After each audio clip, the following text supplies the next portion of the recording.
আসসালামু আলাইকুম। আলহামদুলিল্লাহ গত কয়েক মাস আগে ছাড়া আমাদের পুকুরের এই মাছগুলি দেখতে দেখতে যে এত বড় হয়ে যাবে এটা আমরা ভাবতেও পারিনি। যেহেতু এখন শীতের সিজন তাই পুকুরের পানি আস্তে আস্তে এখন কমে যাচ্ছে। পুকুরের পানি কমে যাওয়ার সাথে সাথে আমাদের একটা সমস্যা হচ্ছে, আর সেই সমস্যাটা হচ্ছে হাঁসে এই পারগুলিকে এখন ভেঙে ফেলছে। তাই পুকুরের চারপাশ দিয়ে আমরা নেট দিয়ে বেড়া দিচ্ছিলাম যাতে করে হাঁস এর উপরে উঠতে না পারে আর জায়গাগুলি ভেঙে ফেলতে না পারে। যে মিনার কাপ মাছটি আপনারা এখন দেখতে পাচ্ছেন, এই মাছটি আব্বা সকালবেলা ধরেছে। পানি কমে যাওয়ার ফলে এই বড় মাছগুলি কিনারে চলে আসে এবং খাবার অন্বেষণ করতে থাকে। অনেকেই বলতে পারেন যে ভাই পুকুরের মাছ ধরতেছেন না কেন, এর পাশাপাশি পুকুরে পানি দিচ্ছেন না কেন, অথবা পানিটাকে পরিষ্কার করতেছেন না কেন। এটা আমি আপনাদেরকে আগে বলে নিচ্ছি। সেটা হচ্ছে আমি গত কয়েকদিন যাবত অসুস্থ থাকার কারণে পানির এই কাজগুলি করতে পারতেছি না, যে কারণে পুকুরে কিভাবে পরিপূর্ণভাবে গ্যাস উঠানো যায় মানে পানির নিচ থেকে, সেটা আসলে আমি অন্য কাউকে দিয়ে করাইতে পারতেছি না। আমি একটু সুস্থ হওয়ার সাথে সাথে এই কাজটা আমি করে ফেলবো ইনশাল্লাহ। সেটাও আপনাদেরকে ভিডিওর মাধ্যমে আমি দেখানোর চেষ্টা করবো যে কিভাবে পানির নিচ থেকে এই গ্যাসগুলো আমরা তুলে ফেলি। তো বড় একটা মাছ যেহেতু আমরা পেয়েছি, তো আব্বা বললো যে এই মাছগুলিকে একটু ধরে দেখার চেষ্টা করি যে বাকি মাছগুলি কতটুকু হয়েছে। এই জন্য আমরা জাল দিয়ে দেখার চেষ্টা করতেছিলাম যে মাছগুলি ধরা যায় কিনা। আমার যেহেতু ঠান্ডার সমস্যা তাই আমি আব্বাকে বললাম যে শুকনা থাকা অবস্থায় আমাকে দেন, আমি প্রথম খেওটা দেওয়ার চেষ্টা করি।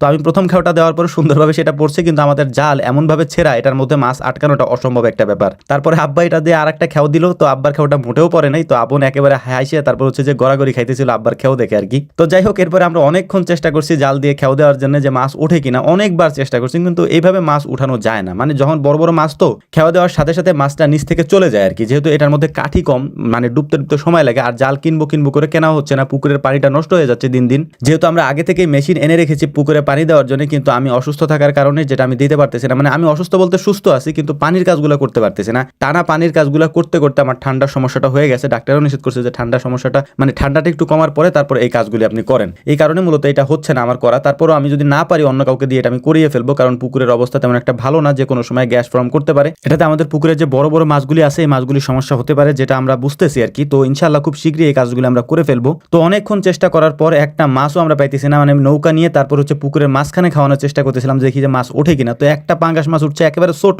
কারণ বড় মাছগুলি এই জালের মধ্যে পড়েই না একেবারে। আমরা চেষ্টা করছি অনেকক্ষণ, তারপর হচ্ছে যে মাছ আশেপাশে দেখি, কিন্তু যখন খেও দেই জাল দিয়ে তখন আর মাছ ওঠে না। আব্বা অনেকক্ষণ চেষ্টা করলো কিন্তু মাছ উঠাইতে পারতেছিলাম না। তারপর সব দোষ হইল জালের, এই জাল ছেঁড়ার কারণে। মানে ছেঁড়াটা আমি দেখাইতে পারতেছি না, তো এত পরিমাণে ছেঁড়া যে জন্য মাছ উঠতেছিল না। তো লাস্ট পর্যায়ে বললাম যে ঠিক আছে, আর খেওয়াটাও দেওয়ার দরকার নেই। একেবারে ঘাটলার কাছে এসে একটা খেও দেওয়ার পরে 3টা মাছ উঠছে। এই 3টা মাছ উঠানোর পরে যে চিন্তা করলাম যে না, আর মাছ ধরার দরকার নেই, এই মাছগুলোকে মেপে দেখি এগুলো কতটুকু হয়েছে। তো যে মিনার কাপ মাছগুলো আছে এগুলোকে এক একজনে এক এক নামে ডাকে আর কি। কেউ আমেরিকান রুই বলে, আবার কেউ মিনার কাপ বলে, তারপর অন্য অন্য নামও আছে এগুলো আর কি। তো এই মিনার কাপটা 2.5 কেজির মতো হয়েছিল। তো পরদিন সকালে আমরা আবার আর একটা মাছ পাইছিলাম আর কি, ওইটাও 2.5 কেজির মতো হয়েছে। সেটা ভিডিওতে আপনাদেরকে দেখাবো ইনশাআল্লাহ। তো মাছগুলো ধরার সময় আমরা হাঁসগুলা ছাড়ি নাই, কারণ হাঁসগুলা ছাড়লে ওরা অনেক বেশি ইয়া করে ভিতরে, মানে খেও দেওয়া যায় না, মাছগুলা দৌড়াদৌড়ি করে, যে কারণে হাঁসগুলো আটকায় রেখে তারপর আমরা করার চেষ্টা করতেছিলাম। এবং এই হাঁসগুলাতেই হচ্ছে পুকুরের পাড়গুলো ভেঙে ফেলতেছে আর কি। এটা আমরা আগে থেকে প্ল্যান করি না, যে কারণে সমস্যাটা হয়েছে। তো আপনারা যদি করেন এই সমস্যাটা আগে সমাধান করে নেবেন, আমাদেরকে যেটা দেখলেন। তো পরদিন সকালে আমরা আরো একটা মাছ পাইছি ওরকম বড় আর কি। এটাকে ওজন করে দেখলাম যে আলহামদুলিল্লাহ মোটামুটি এটার ওজনও ওইরকমই হয়েছে আর কি। তো এত অল্প দিনে মাছগুলা সাইজ এবং এটার ওজন এত বেশি হওয়াতে আমরা আসলেই আল্লাহ তাআলা শুকরিয়া আদায় করছি আলহামদুলিল্লাহ। তো আপনারা যারা দেখছেন আপনারা মাশাআল্লাহ বলেন, আর আমাদের জন্য দোয়া করেন। আসসালামু আলাইকুম ওয়া রাহমাতুল্লাহ।